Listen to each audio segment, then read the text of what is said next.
ان الحمد للہ والصلاة والسلام علی رسول اللہ اما بعد بسم اللہ الرحمن الرحیم۔ آج ہم وراثت کے ان اسباب کے متعلق بات کریں گے کہ جن میں یہ بیان کیا جائے گا کہ وراثت کن کن کو ملتی ہے یا وراثت کے ملنے کی کون کون سی وجوہات ہیں۔ وراثت کے ملنے کی 3 وجوہات ہیں۔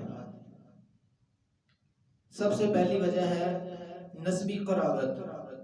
نسبی قرابت کا مطلب یہ ہے کہ خونی رشتہ داری۔ اس بندے کو وراثت ملے گی جس بندے کے ساتھ خونی رشتہ داری ہوگی، وہ باپ ہوگا یا بیٹا ہوگا یا بہن بھائی ہوں گے یا پوتے پوتیاں ہوں گے، یعنی جن کے ساتھ خونی رشتہ داری ہوگی ان کو نسبی قرابت کہتے ہیں۔ نسبی قرابت ہونے کی وجہ سے کسی کو کسی کی وراثت مل سکتی ہے۔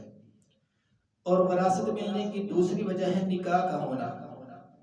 عورت کسی اور خاندان کی ہوتی ہے، آدمی کسی اور خاندان کا ہوتا ہے، لیکن جب آپس میں نکاح ہوتا ہے وہ ایک دوسرے کے وارث بن جاتے ہیں۔ صرف نکاح ہونے کے بعد وہ ایک دوسرے کے وارث بن سکتے ہیں، ایک دوسرے کی وراثت ان کو مل سکتی ہے۔ ان کی رخصتی ہوئی ہو یا نہ ہوئی ہو، خلوت ہوئی ہو یا نہ ہوئی ہو، صرف نکاح ہونے کے بعد آدمی اپنی بیوی کا وارث بنے گا اگر بیوی فوت ہو جائے گی، تو بیوی اپنے خامد کی وارث بنے گی اگر خامد فوت ہو جائے گا، رخصتی سے پہلے پہلے یا رخصتی کے بعد۔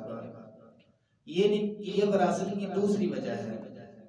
اور وراثت لینے کی تیسری وجہ جو ہے وہ ہے ولا۔ ولا یہ اس وقت کے اندر یہ نہیں ہے، یہ پہلے وقت کے اندر جب غلام ہوتے تھے نا، غلام اور لونڈیاں، تو تب یہ ولا ہوتی تھی۔ اس کا مطلب یہ ہے کہ جب کوئی بندہ اپنے غلام یا اپنی لونڈی کو آزاد کر دیتا تھا تو آزاد کرنے کے بعد اس کے سابقہ مالک کے ساتھ جو اس کا تعلق ہوتا تھا نا، اس کو ولا کہتے ہیں۔ تو اگر وہ غلام یا وہ لونڈی فوت ہوتا تو چونکہ اس کا کوئی خاندان نہیں ہوتا تھا تو اسی لیے اس کی وراثت اس کے سابقہ مالک کو ملتی تھی، آزاد کرنے والے کو اس کی وراثت ملتی تھی، اس کو ولا کہتے ہیں۔ یہ تب تھا جب یہ غلام اور لونڈیاں ہوتی تھیں، اب نہ غلام ہیں اور نہ لونڈیاں ہیں، اس لیے یہ ولا بھی نہیں ہے۔ یہ وراثت کی 3 وجوہات تھیں کہ جن کی وجہ سے کسی بندے کو کسی بندے کی وراثت مل سکتی ہے، کسی آدمی کو کسی آدمی کی، یا کسی عورت کو کسی عورت کی وراثت مل سکتی ہے۔ ان 3 وجوہات کے سوا کسی کو کسی کی وراثت نہیں مل سکتی۔ مثال کے طور پر اگر کسی نے کسی کو منہ بولا بھائی بنایا ہوا ہے تو بھائی ہونے کی، منہ بولا بھائی بننے کی وجہ سے وراثت نہیں مل سکے گی۔ اگر کسی نے کسی کو منہ بولا بیٹا بنایا ہوا ہے یا منہ بولی بیٹی بنائی ہوئی ہے تو وہ بیٹی بنانے کی وجہ سے یا بیٹا منہ بولا بنانے کی وجہ سے وہ کسی کا وارث نہیں بن سکتا، کیونکہ یہ اسباب وراثت نہیں ہے، وراثت لینے کی وجوہات میں سے نہیں ہے۔ اور اس کے بعد اگلا سبق جو ہم پڑھیں گے، اگلی بات جو ہم کریں گے وہ ہے موانع وراثت۔ وراثت کن کن کو نہیں ملے گی؟ وراثت 3 لوگوں کو نہیں ملے گی، البتہ فقہ حنفی کے نزدیک 4 لوگوں کو نہیں ملے گی۔ وہ 4 لوگ کون کون سے ہیں؟ وہ 4 لوگ میں آپ کے سامنے بیان کرتا ہوں۔ سب سے پہلا ہے قاتل۔ قاتل بندے کو مقتول بندے کی وراثت نہیں مل سکے گی، یعنی جو بندہ جس کو قتل کر دیتا ہے اس کو اس کی وراثت نہیں ملے گی، کیونکہ رسول اللہ صلی اللہ علیہ وسلم کا فرمان ہے، اللہ کے نبی نے فرمایا لا یرث القاتل شیئا، قتل کرنے والے کو، جس کو اس نے قتل کیا ہے، اس کا بھائی ہو، اس کا بیٹا ہو یا اس کا باپ ہو یا اس کا جو بھی رشتہ دار ہو، جس نے جس کو قتل کیا ہے اس کو اس کی وراثت نہیں ملے گی، وہ اس کی وراثت سے محروم ہو جائے گا۔ اور دوسرا ہے غلام ہونا۔ غلام بندہ آزاد بندے کا وارث نہیں بن سکتا اور آزاد بندہ غلام کا وارث نہیں بن سکتا۔ جو بندہ غلام ہوتا ہے اگر اس کا والد آزاد ہے، ایک غلام ہے، اس کا خاندان آزاد ہو چکا ہے، اس کا بھائی کوئی آزاد ہو چکا ہے یا اس کا والد آزاد ہو چکا ہے یا اس کا بیٹا آزاد ہو چکا ہے، تو خود غلام ہے، تو اس کے فوت ہونے کے بعد یہ غلام اس کا وارث نہیں بن سکتا، آزاد بندے کا صرف آزاد بندہ وارث بن سکتا ہے۔ تو تیسری چیز ہے اختلاف الدین ہے۔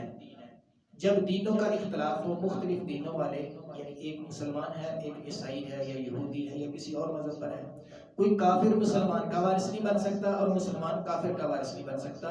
رسول اللہ صلی اللہ علیہ وسلم کا فرمان ہے، اللہ کے نبی فرماتے ہیں لا یرث المسلم الکافر ولا الکافر المسلم۔ اللہ کے نبی فرماتے ہیں کہ کوئی مسلمان کسی کافر کا وارث نہیں بن سکتا اور کوئی کافر کسی مسلمان کا وارث نہیں بن سکتا۔ یعنی کہ وراثت نہ ملنے کی جو ایک اور وجہ ہے وہ ہے وراثت کا نہ ملنا، وہ ہے نبی علیہ السلام فرماتے ہیں کہ دینوں کا مختلف ہونا۔ جب دین مختلف ہو جائیں گے تو ایک دوسرے کے وارث نہیں بن سکتے۔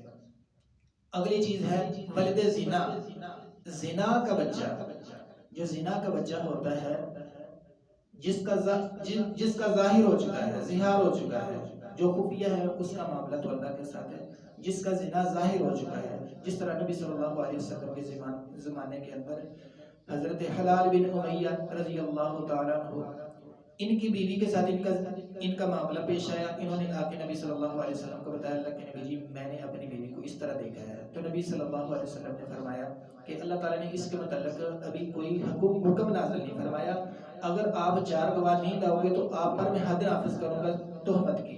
تو حضرت حلال بن امیہ فرماتے ہیں کہ اللہ کے نبی جی کوئی اپنی بیوی پر دوسرے بندے کو گواہ کیسے بنا سکتا ہے؟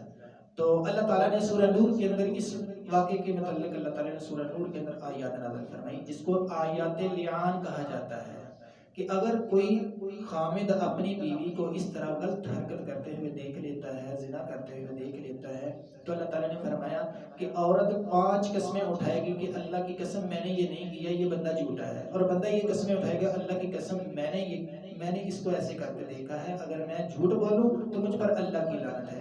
اور کبھی 5ویں قسم یہ اٹھائے گی کہ اللہ کی قسم یہ بندہ جھوٹا ہے، اگر یہ جھوٹا نہ ہو تو مجھ پر اللہ کی لعنت ہے۔ اس لیے دونوں ایک دوسرے پر لعنت کریں گے، تو اس لیے اس آیت کو آیت لعان کہا جاتا ہے۔ تو جب ان صحابیوں نے حضرت حلال بن امیہ نے اور ان کی بیوی نے ایسا کر لیا تو نبی صلی اللہ علیہ وسلم نے فرمایا جاؤ آج کے بعد تم اکٹھے نہیں ہو سکتے، یعنی اس کے بعد مرد اور عورت علیحدہ علیحدہ ہو جاتے ہیں، ان کی پکی طلاق ہو جاتی ہے۔ تو اس کے بعد اس عورت نے بچہ جنا، تو نبی صلی اللہ علیہ وسلم نے فرمایا جاؤ دیکھو بچہ کس سے مشابہ ہے، اگر حلال بن امیہ سے مشابہ ہے تو اس کا مطلب حلال بن امیہ جھوٹے ہیں، اگر ان کے مشابہ نہیں بچہ تو اس کا مطلب وہ عورت جھوٹی ہے۔ جب بچے کو دیکھا گیا تو حضرت حلال بن امیہ نے جس بندے کے ساتھ تہمت لگائی تھی اس بندے کے ساتھ اس بچے کی مشابہت تھی۔ تو نبی صلی اللہ علیہ وسلم فرماتے ہیں اگر اس عورت نے لعان نہ کیا ہوتا، قسمیں نہ اٹھائی ہوتی تو اس عورت کو میں نشان عبرت بنا دیتا۔ تو نبی صلی اللہ علیہ وسلم نے اس بچے کا تعلق حضرت حلال بن امیہ سے بھی نہیں بنایا، اور جس کے ساتھ زنا کی تہمت لگی تھی اس کے ساتھ بھی نہیں بنایا، اور وہ بچہ صرف اپنی ماں کا ہو گیا رہ گیا۔ تو اس سے یہ معلوم ہوتا ہے کہ ولد زنا، جو بچہ زنا کا ہو اس کا تعلق صرف اس کی ماں کے ساتھ ہوتا ہے، وہ اپنی ماں کا وارث بنے گا اور اس کی ماں اس کی وارث بنے گی، اس کے سوا اس کا کوئی رشتہ دار نہیں ہوتا۔ ایک فقہ حنفی کے نزدیک ہے اختلاف الدارین، فقہ حنفی کے نزدیک یہ بھی ہے کہ جب 2 بندے یا 2 بھائی 2 رشتہ دار علیحدہ علیحدہ ملکوں کے اندر رہتے ہوں تو ایک دوسرے کے وارث نہیں بن سکتے۔ تو اس کی تفسیر کے اندر وہ بتاتے ہیں جی اگر وہ اپنی پراپرٹی یا جائیداد منتقل کریں گے تو حکومتوں کا آپس کے اندر جھگڑا بنے گا کہ حکومتیں ایک دوسرے پر خفا ہوں گی کہ آپ نے ہماری جائیداد، ہماری ملکیت، ہمارے ملک میں سے آپ نے یہ مال اٹھا کے وہاں کیوں بھیجا۔ تو اس لیے کہتے ہیں کہ اختلاف الدارین، جب 2 بندے علیحدہ علیحدہ ملکوں کے اندر رہتے ہوں تو ایک دوسرے کے وارث نہیں بنیں گے۔ لیکن یہ بات قرآن و حدیث کے اندر نہیں ہے، نہ نبی صلی اللہ علیہ وسلم نے ایسا فرمایا، نہ قرآن کے اندر اس کی اجازت ہے۔ البتہ نبی صلی اللہ علیہ وسلم کے فرامین سے 4 بندے ثابت ہوتے ہیں۔ ایک ہے غلام کا ہونا، جو بندہ غلام ہو وہ آزاد کا وارث نہیں بن سکتا، آزاد بندہ غلام کا وارث نہیں بن سکتا۔ تو قتل، نبی صلی اللہ علیہ وسلم فرماتے جس نے جس کو قتل کیا وہ اس کا وارث نہیں بن سکتا۔ اور تیسری چیز ہے اختلاف الدین ہے، کافر مسلمان کا وارث نہیں بن سکتا، مسلمان کافر کا وارث نہیں بن سکتا۔